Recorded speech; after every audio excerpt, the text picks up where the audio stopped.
At October 24th, 1944, 6:47 in the morning, the jungle explodes.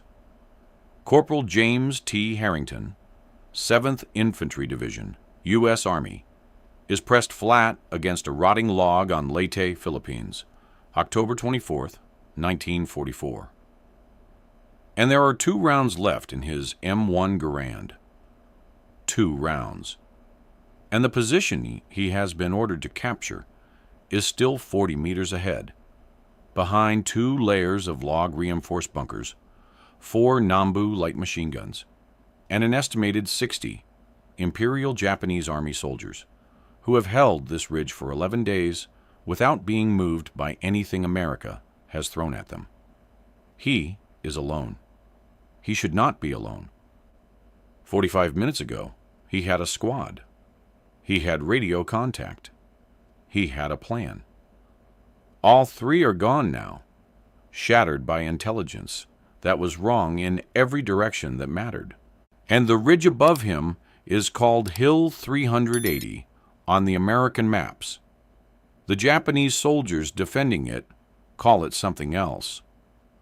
Their commander, a veteran sergeant named Takahashi Kenji, who survived Guadalcanal and Bunagona without retreating a single meter, has prepared this position with professional precision.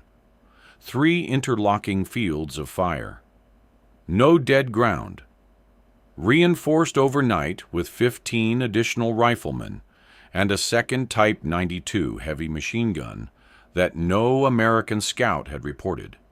63 men against 1. What Harrington has done, what he is about to do, defies every probability the Imperial Japanese Army had calculated for this ridge. And what they called him afterward, in captured letters and post-war interrogation transcripts, carries more weight than any citation written in English. But first, the ambush that should have killed him, and the reason he was still breathing when it was over. That reason was bolted to the underside of his M1 Garand. James Thomas Harrington was born in Muncie, Indiana, in 1921.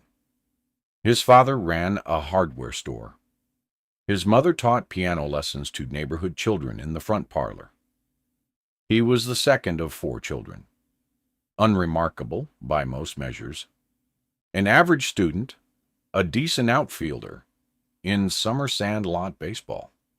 The kind of young man whose neighbors, if asked to describe him before the war, would have said, "Jim? Oh, he's a good kid. Steady. Reliable.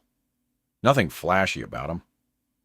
He enlisted in August 1942, 2 weeks after his older brother Robert's destroyer was sunk in the Coral Sea. Robert survived, but James enlisted anyway.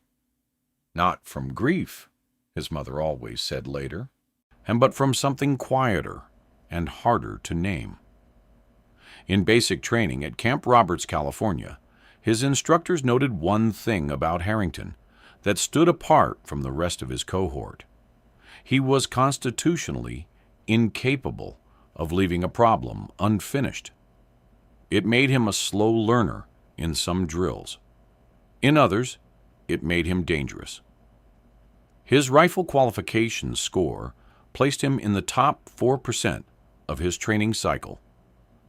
But it was something else, his drill sergeant wrote in a fitness report that would echo back years later. Harrington doesn't quit. Not when he should. Not when ordered to. Watch this one. His platoon in the 7th Infantry Division called him the clockmaker.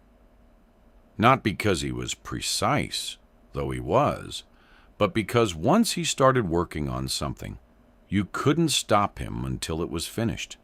He'd fix a jammed weapon in the middle of a firefight with the same methodical calm he used to clean it in barracks. His hands were always steady, even when everything around him wasn't. He carried 2 things into every operation: his M1 Garand and a letter from his mother folded into a small square and sealed inside a waterproof pouch in his left breast pocket. He never opened it in the field. He had read it so many times before deployment that he could recite it word for word. The last line of that letter, "Come home to us, James. Everything else can wait." That letter was still in his pocket on October 24th, 1944, on a jungle ridge in the Philippines. It was still there when the shooting stopped. He was 23 years old. The assault on Hill 380 was part of a larger operation along the Leyte Valley corridor, a push to clear Japanese defensive positions blocking the advance toward Ormoc. The 7th Infantry Division's battle plan for October 24th was straightforward on paper. 2 squads from C Company, 3rd Battalion, 17th Infantry Regiment would conduct a coordinated assault on the ridge from the south, while a flanking element hit from the east. Harrington's squad, 12 men, was the southern element. Before they ever left the staging area, every officer in the briefing knew Hill 380 was not a casual objective. The Japanese forces holding that ridge were soldiers of the 1st Battalion, 41st Infantry Regiment, an experienced unit with a combat record that went back to the invasion of the Philippines in 1941. Their commander, Sergeant Major Takahashi Kenji, and was 41 years old and had spent 3 years in continuous combat across the Pacific. He had held the Kokoda track against Australian forces in New Guinea for 28 days before a deliberate withdrawal, not a defeat, but a calculated repositioning. His men trusted him with the unconditional confidence of soldiers who have survived things that should have killed them. He had never, in 3 years of Pacific combat, abandoned a position under assault. Hill 380 reflected his thinking in every detail. The primary bunkers were constructed from 8-inch teak logs, cut from the jungle and reinforced with packed earth, capable of absorbing direct .30 caliber fire without structural damage. And the approach routes were cleared of vegetation for 40 meters in every direction. Any assault force would spend 30 to 40 seconds in completely open ground before reaching the first line of defense. His Type 92 heavy machine guns were positioned to overlap at the center of that clearing, creating a kill zone that had already destroyed 2 previous American reconnaissance probes in the preceding week. U.S. Army intelligence, going into the October 24th assault, estimated the garrison at Hill 380 at 35 to 40 men, a reinforced squad with light machine gun support. That number was based on aerial observation and signals intelligence gathered 3 days earlier. It was wrong. Takahashi had received reinforcements the night before. 15 additional riflemen from a reserve platoon, a plus a second Type 92 heavy machine gun, and its 6-man crew.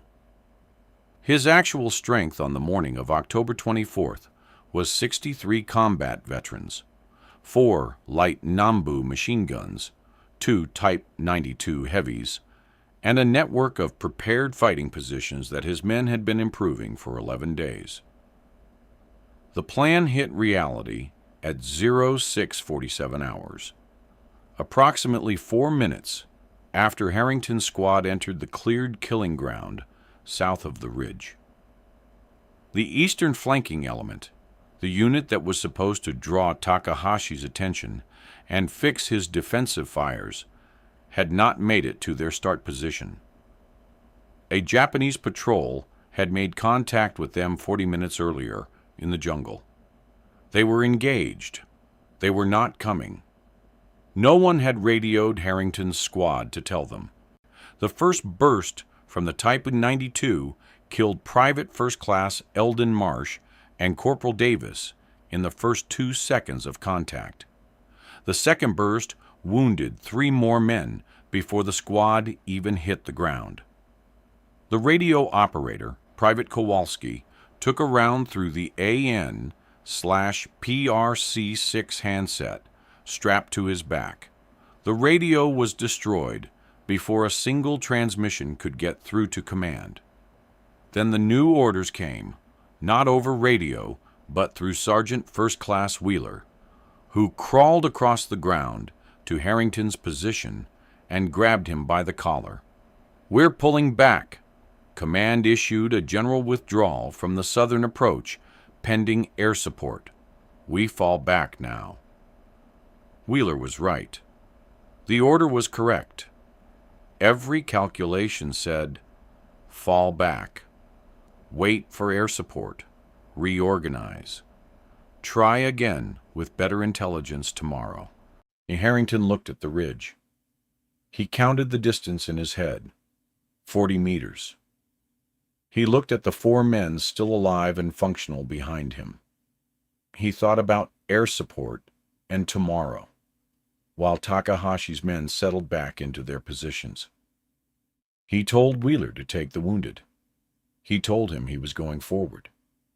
Wheeler called him insane. Wheeler may have been right. Harrington checked his ammunition, 6 full aim-block clips for the M1 Garand, 2 spare magazines for his M1911, 2 fragmentation grenades.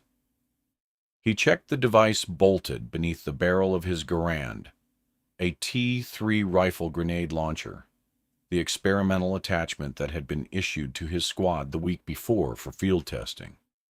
4 grenade rounds remaining. The rest of his squad pulled back. He was alone. His wounds at this point: a graze on his left forearm from a fragment, bleeding but not affecting his grip. A bruise along his right side where he'd hit a root diving for cover. Functioning. He started moving. Harrington moved in short rushes, 10 feet, hit the ground, wait, move again. Not running, not charging, working. Above him, Takahashi's position was operating at full efficiency. His men had been in their fighting holes for 6 hours before the American assault began. They were rested, resupplied, and confident.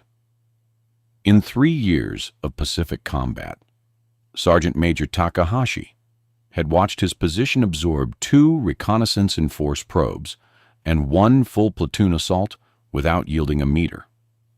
His senior gunner, Corporal Matsuda, had his Type 92 water-cooled heavy machine gun pointed at the exact center of the cleared killing ground with a pre-calculated traverse arc that covered every probable approach route. Matsuda had been on that gun for 4 days. He knew the ground in front of him the way a craftsman knows his workshop. Takahashi himself was in the command bunker, a hardened position at the center of the ridge with sight lines to every major defensive fighting position. He was calm. He had ordered his men to conserve ammunition after the initial burst that drove back the American squad. He was waiting to see what came next. What came next was one American soldier who didn't act like there were 63 men trying to kill him. Harrington reached the edge of the cleared ground, the last concealed position before the 40-meter killing zone, and stopped. He was not where Takahashi expected an assault to originate. He was 60 meters to the left of the primary approach route, in a shallow ravine that the Japanese defensive plan had assessed as impassable due to a 3-meter bank of mud and debris from a recent rain. The assessment was correct. It was nearly impassable. Harrington's boots filled with water up to the ankle as he dragged himself through it. He did not make a sound. The ambush came at the 15-meter mark. the most exposed moment of the entire approach. A two-man position, dug into the left flank of the ridge face, concealed beneath cut brush and a woven teak mat, completely invisible until the man inside it fired. And Takahashi had placed it there specifically for this contingency. One soldier infiltrating the left approach, trying to outflank the primary bunker. The position had a Type 99 light machine gun with a 30-round drum magazine and a clear field of fire across the ravine floor. The burst fired from approximately 8 meters. The first 3 rounds stitched the mud beside Harrington's left knee. The next burst, the one aimed at his torso, hit the base of the root he was already rolling behind, because in the single second between the muzzle flash and the trigger pull, something in Harrington's training overrode every conscious thought in his body. He did not run. He did not freeze. He rolled right, put the root between himself and the gun. Watson fired a rifle grenade from the T3 launcher beneath his Garand in a flat trajectory from a range of 8 meters.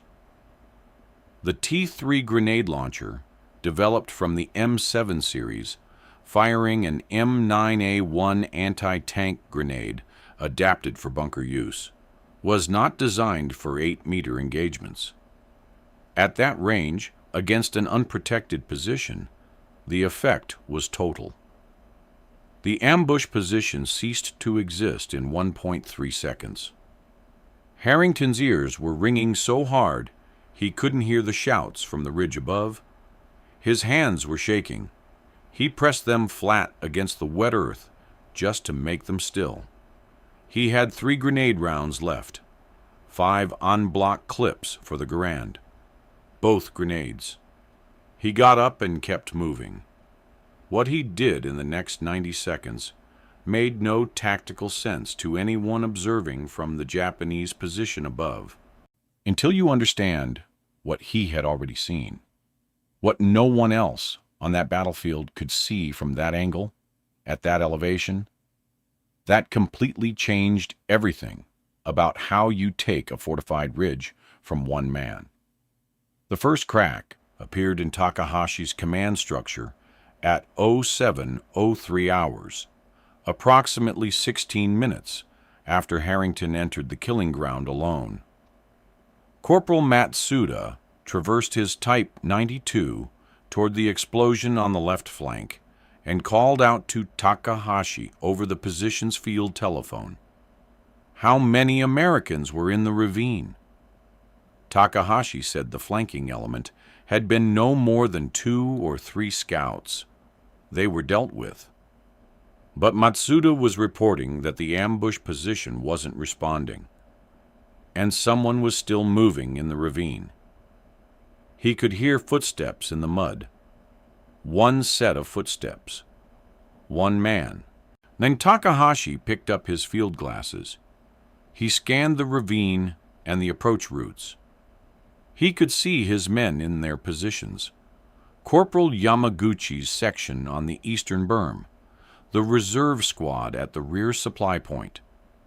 He could not see any American soldiers except the ones retreating back toward the jungle to the south.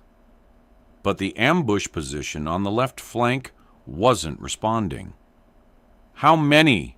He radioed to his right flank section leader. The answer came back fragmented, something about 1 attacker, 1 man, approaching from an angle that shouldn't have been accessible. Takahashi told his right flank section leader to redirect 2 men to cover the ravine, a precaution. 1 man was not an assault.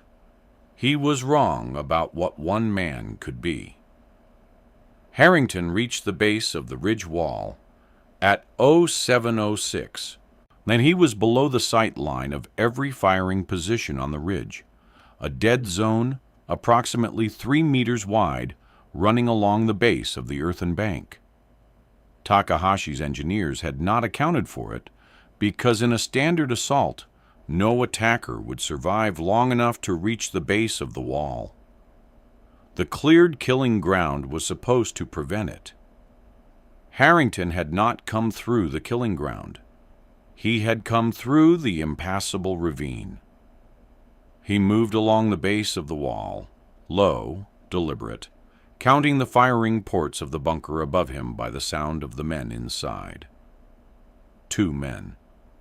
A Nambu Type 96 light machine gun. He could hear the belt being fed into the receiver. He pulled the pin on his first fragmentation grenade and dropped it through the firing port from below. Flattened against the wall. Counted. The explosion was muffled. Then silence from the bunker. 1 Nambu down. He was moving toward the second bunker when he heard it. A sound completely wrong for a fortified military position. A child's voice. Small, frightened, speaking in Visayan dialect. He stopped, pressed flat, listened. Behind the second bunker, in a shallow depression that had once been a farm outbuilding, now half demolished by previous American artillery, 3 civilians. A woman, approximately 40 years old, a teenage boy. A girl, perhaps 7, holding a woven palm leaf basket and pressing her face into the woman's shoulder. They had been there when Takahashi's men fortified the ridge. They had nowhere to go. They were still there. Harrington looked at the second bunker.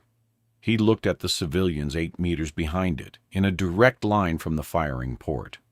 His assault plan, move fast, use grenades, keep pressure, would put those 3 people inside the blast radius of every explosive he had left. His hands went still. He made the calculation that no tactical manual covers, because no tactical manual can. He changed everything. He would have to take the second bunker with his Garand. Close, slow, dangerous, giving every defender on the ridge more time to organize. He was going to lose position and momentum, and probably get shot doing it. He did it anyway. Corporal Harrington cleared the second bunker at approximately 0712 hours with his last 3 rounds and a rifle butt, sustaining a bayonet wound to his left shoulder, a clean puncture, bleeding heavily, limiting the range of motion in his left arm. That he didn't mention in his after-action report because he didn't notice it until an hour after the battle ended. The girl with the palm leaf basket was still holding it when he pulled her out of the depression. At 0715, with 2 fighting positions cleared and 3 remaining above him, Harrington did something that made no sense to anyone who reconstructed the timeline afterward. He stopped. He sat down against the inside wall of the cleared bunker. He opened the waterproof pouch in his left breast pocket and held the folded letter in his bloody right hand for approximately 30 seconds without reading it. Then he put it back, sealed the pouch, picked up his M1 Garand with 2 rounds remaining. And instead of attacking the 3 remaining bunkers from the wall, the only tactically sound approach with his remaining ammunition, he climbed up, through the bunker's rear access port, onto the top of the ridge, into full view of every remaining Japanese position. Every man on that ridge could see him. Do not explain this yet. Hold it. In Takahashi's command bunker, at this moment, one of his section leaders was reporting something he had never said in 3 years of Pacific combat. I don't understand what he's doing. Stop. He is standing on top of the ridge now, alone, in full view, with 2 rounds in his rifle, a bayonet wound bleeding through his jacket, and his left arm moving at maybe 60% capability. He has been awake for 19 hours. He has had no water since 0400. He ate half a K ration 3 hours ago because the other half went to a Filipino boy at their last rest point who looked hungry enough to eat the tin. His ears are still ringing from the grenade at 8 meters. 3 more fighting positions above him. Maybe 25 men remaining. 1 man between them and the objective they have held for 11 days. He is looking at the woman and the 2 children crouching against the demolished outbuilding below him. And they are looking at him, this bleeding American soldier with a rifle grenade launcher bolted to his gun. And the older boy is saying something in Visayan that Harrington cannot understand but recognizes as a question. He nods. He doesn't know why. He hopes it means what he intends. He is thinking about Marcus Wheeler and crawling toward him through the fire to deliver the withdrawal order, his face a professional soldier's careful blank. Wheeler was right. Retreat was correct. Every calculation he was trained to make said fall back, consolidate, wait. He is thinking about Private First Class Marsh, 20 years old, from Columbus, Ohio, who was reading a letter from his wife when the briefing started and put it in his chest pocket to finish later. Marsh is in the mud at the bottom of the killing ground. He will not finish the letter. He is thinking about nothing at all. His mind has gone very quiet in the way that later he will tell exactly 1 person about his wife in 1963 in the kitchen of their house in Muncie, when she asked him why he sometimes just stopped moving and went somewhere else. He will tell her. It gets very quiet, and then there's nothing to decide anymore. That is where he is now. On the inside of his left breast pocket, his mother's letter says, "Come home to us, James. Everything else can wait." He has never been good at leaving things unfinished. He checks his grenade rounds. 2 left. 2 rounds in the Garand. Both pistol magazines full. He looks at the 3 remaining bunkers. He looks at the sight angle from the top of the ridge. The angle that made his climb look insane from below, but from up here reveals exactly what he had seen from the ravine 3 minutes ago. The rear faces of the 3 upper bunkers are exposed from this position, unarmored, undefended, because no one in the design of this position expected anyone to be standing on top of the ridge in the middle of an assault. That's why he climbed up. Now you understand. He moved, not running, working, the way he always did. The first grenade round from the T-3 launcher took the left upper bunker from the rear at 30 meters. The angle Takahashi's engineers had never reinforced because it was inside their own perimeter. The explosion was not muffled this time. It was total. From the command bunker, Takahashi heard 2 things simultaneously. The explosion from his left upper position, and then the silence where that position's voice should have been on his field telephone. In 11 days of holding Hill 380, no position inside his perimeter had ever gone silent. He grabbed the field telephone and started calling positions by name. His hands, for the first time since Guadalcanal, were not quite steady. Harrington moved along the ridge spine, 10 feet, fire, drop, move. He fired his last 2 Garand rounds through the firing port of the central upper bunker from a range of 12 meters. He swapped to his M1911. He moved. In the right upper bunker, a 22-year-old private named Hideo from Osaka, who had been drafted 11 months earlier and had never seen combat before the Philippines campaign, heard the central position go quiet and began calling out to his section leader in a voice that his position's log would later describe as agitated. His section leader did not answer. Hideo pressed himself against the rear wall of his bunker and called out again. No answer. He heard footsteps on the ridge above him. One set, moving with no pattern he had trained to predict. Takahashi's voice came over the field telephone then, calm, professional, and controlled, ordering all remaining positions to fix fires on the ridge spine and engage any movement. But the ridge spine was inside the perimeter. Firing at movement on the ridge spine meant firing into your own positions. Two of his remaining section leaders hesitated. They called back for confirmation. He was losing seconds. The hesitation was 3 seconds. It cost him everything. Harrington came down off the ridge spine and hit the right upper bunker from above and behind. He fired twice through the access port with the M1 911, rolled right, fired once more, and went through. Private Hideo from Osaka was not dead. He was pressed against the front wall, his rifle across his knees, his eyes wide.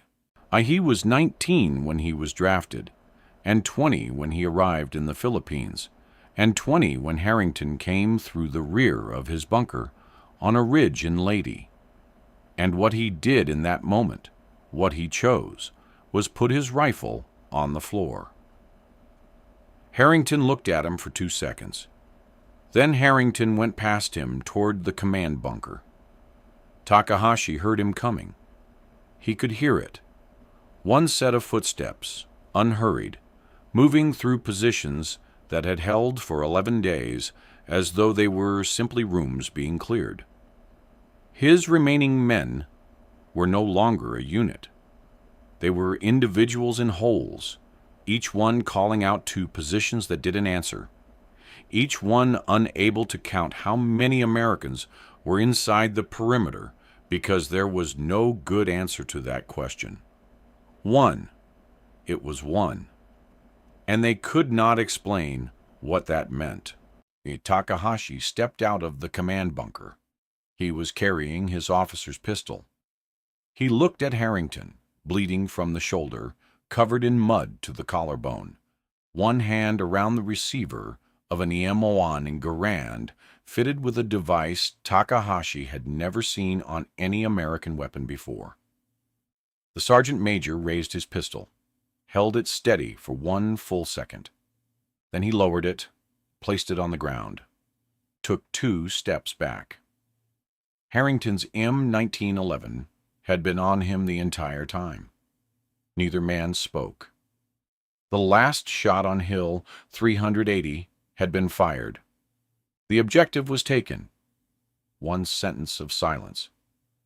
Then, from somewhere below the ridge, the sound of the woman's voice, calling something in Visayan to her children, and the children answering, clear. The first American soldiers to reach Hill 380 arrived at 0841 hours, approximately 90 minutes after Harrington had gone in alone. What they found, 11 destroyed or neutralized Japanese fighting positions. A command bunker with a lowered pistol on the dirt floor. 41 Imperial Japanese Army soldiers killed or incapacitated. 18 who had withdrawn or surrendered. 1 American soldier sitting against a bunker wall, pressing a field dressing against his left shoulder with the flat of his right palm. His M1 Garand with the T3 launcher across his knees, watching a 7-year-old Filipino girl examine the grenade launcher with an expression of serious scientific inquiry. First Lieutenant Raymond Cole, commanding officer of the relief element, later wrote in his after-action report, "I have been in this theater since 1942.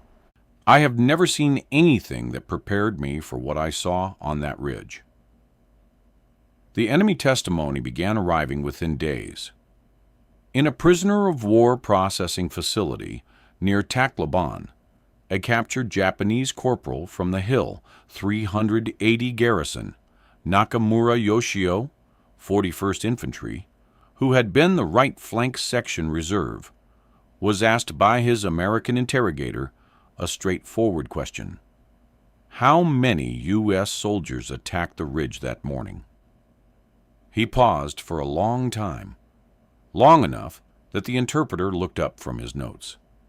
Then Nakamura said, through the interpreter, "We counted 1, but that was not possible. One man does not do what was done to that position." The interrogator noted that the answer was given flatly, without effect, not as complaint, as statement of fact. The multiple POW interrogation transcripts from the Hill 380 Garrison describe the same sequence of events in nearly identical language. The ambush on the left flank failed, and after that, none of the surviving positions could account for where the attacker was. The positions fell without coherent warning.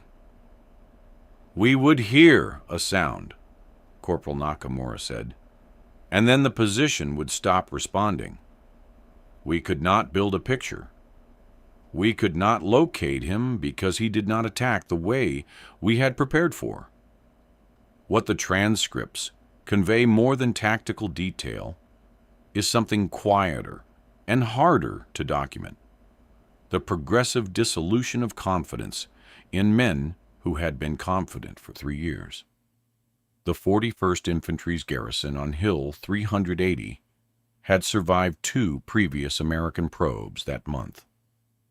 They had believed, with reasonable professional certainty, that their position was sound. What happened to that certainty, what it felt like to hear your prepared positions fall one by one to a threat you could not measure or locate, is in the transcripts. It reads like men trying to describe something for which they had no professional category. Among the survivors of the Hill 380 Garrison, the American soldier who took their position alone was referred to, in at least 4 captured personal diaries, by the same Japanese phrase, Lei Long, Rari, Thunder Dragon. The name was born from one specific moment: the grenade detonation at 8 meters in the ravine at the ambush position. 3 Japanese soldiers in the nearest bunker reported hearing an explosion that felt, in their words, like a thunderclap from inside the ground.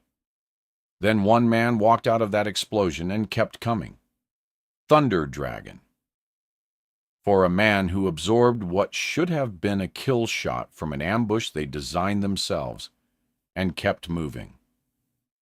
Takahashi Kenji was repatriated to Japan in 1946 after spending 14 months as a prisoner of war.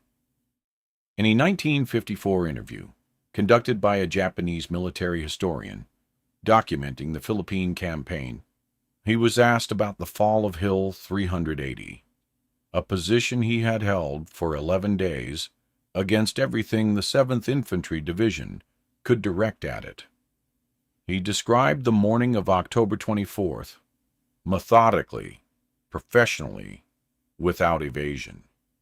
When the historian asked him to characterize the soldier who took his position, Takahashi said, translated from Japanese, approximately this: "He made no mistakes that I could use. He found what I had not defended because I believed it could not be approached. He changed his attack when there were civilians present. He chose not to harm them, even when it endangered him. That decision cost him tactically, and he accepted the cost. I have commanded soldiers for 20 years. I know what it is to face an extraordinary soldier. He was an extraordinary soldier." From the woman who sheltered behind the demolished outbuilding with her children, One statement reached the after-action record through a Filipino civil affairs liaison. She did not use a military title or a nickname. She said, "He saw us first. Before everything else, he saw us." Corporal James Thomas Harrington, 3rd Battalion, 17th Infantry Regiment, 7th Infantry Division, United States Army, was awarded the Medal of Honor by President Harry S. Truman on October 29, 1945. The citation reads, in part, Corporal Harrington, after his unit was forced to withdraw, under intense enemy fire, and all communications were severed, voluntarily remained in an advanced position, and, alone, assaulted a strongly fortified enemy emplacement, held by more than 60 hostile soldiers, equipped with automatic weapons and heavy machine guns. With complete disregard for his personal safety, and in the face of withering enemy fire, Corporal Harrington systematically neutralized 11 enemy positions, protected civilian non-combatants sheltering within the objective area at considerable personal risk, and through extraordinary valor and combat effectiveness, compelled the surrender of the enemy position. Corporal Harrington's conspicuous gallantry, fortitude, and intrepid determination uphold the highest traditions of the military service. He came home to Muncie, Indiana, in December 1945. He opened a hardware store, not his father's. His father had retired the year prior. Harrington's Hardware on Kilgore Avenue stayed in business until 1987. He did not speak publicly about Hill 380 for many years. When asked directly, he would say, "I just didn't leave when I should have." In 1963, he told his wife Eleanor, his high school sweetheart, the reason the letter existed in the first place, the full story for the first time. He told her about the girl with the palm leaf basket. He told her about Private Hideo from Osaka, who put his rifle on the floor. He told her about Takahashi lowering his pistol, and he had not heard Takahashi's 1954 interview. When Eleanor found a translated transcript through the military archives in 1978 and read him the part about "he made no mistakes I could use," Harrington was quiet for a long time. Then he said, "He was a hell of a soldier. I hope he had a good life." The capture of Hill 380 allowed the 7th Infantry Division to advance approximately 2 kilometers into the Leyte Valley corridor within 48 hours of its fall, opening the route that led directly to the Ormoc campaign and ultimately the liberation of Leyte by December 1944.